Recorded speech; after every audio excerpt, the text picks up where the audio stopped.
And President Trump lighting the match on an Obama administration policy to expand state marijuana laws. The move gives U.S. attorneys the green light to aggressively enforce federal laws against pot, even in states where it's legal. Now, the move drew immediate criticism from Colorado Senator Cory Gardner, whose state legalized pot back in 2014.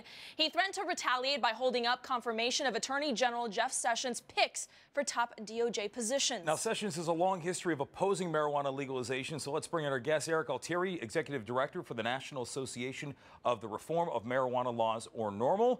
Good evening. How are you? Good evening. How are you doing? We're good. I'm glad to have you here tonight because obviously there's a lot of talk about this one, and it comes on the heels of California legalizing recreational marijuana just a couple of days ago. Your takeaway on this? I don't think a lot of people saw a surprise that Jeff Sessions was going to act on this. Well, it's no surprise, but it's truly not just bad policy, it's bad politics. Legalization of marijuana is supported by 64% of the American people, including a majority of Republicans. What this also does is it drives what has become a billion-dollar industry back into the hands of the black market. And instead of that revenue going to the state tax coffers to pay for things like education and treatment, it's going back to the black market and criminal elements. And this will only create uncertainty as well as greatly upset the majority of Americans who want to see us take a more sensible path on marijuana.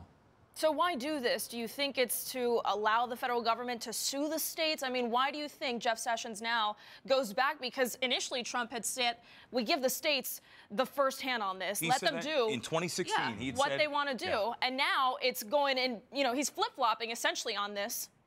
Donald Trump is technically breaking a campaign promise here where he said he would be rather hands-off when it comes to marijuana policy. And Jeff Sessions is really just living out his warped desire to take us back to the just say no and reefer madness era and take us back to where we had no regulation over marijuana, no control. It's been proven that legalization keeps marijuana out of the hands of youth because state-regulated businesses check IDs. And a recent check in Colorado, 100% of places spot tested checked for ID. And that's why you're seeing youth use go down in places like Colorado, not up like it is in states that have prohibition. So I really think this is fantasy fulfillment for Jeff Sessions more than anything. I don't know who this caters to other than members of the criminal back market who will lose competitors that are operating legally. Erik, you cited the polls out there, but we have to point out that this is something that could be rectified on the congressional level. They've never acted on that. So as far as things stand right now, whether or not you agree with the idea of states' rights, it's still illegal. So isn't Jeff Sessions just, even though this may be his fantasy in your eyes, that he's doing his job? Well, in a way, but the Attorney General has the ability to give a lot of prosecutorial discretion to his U.S. attorneys, and there's a lot more important matters to be addressed than going after people that are abiding by state law and actually following regulations. And you are absolutely correct. It is imperative that the Congress acts and removes marijuana from the Controlled Substances Act so we can clean up all these problems and this tension between state and federal law, because it's untenable as it is.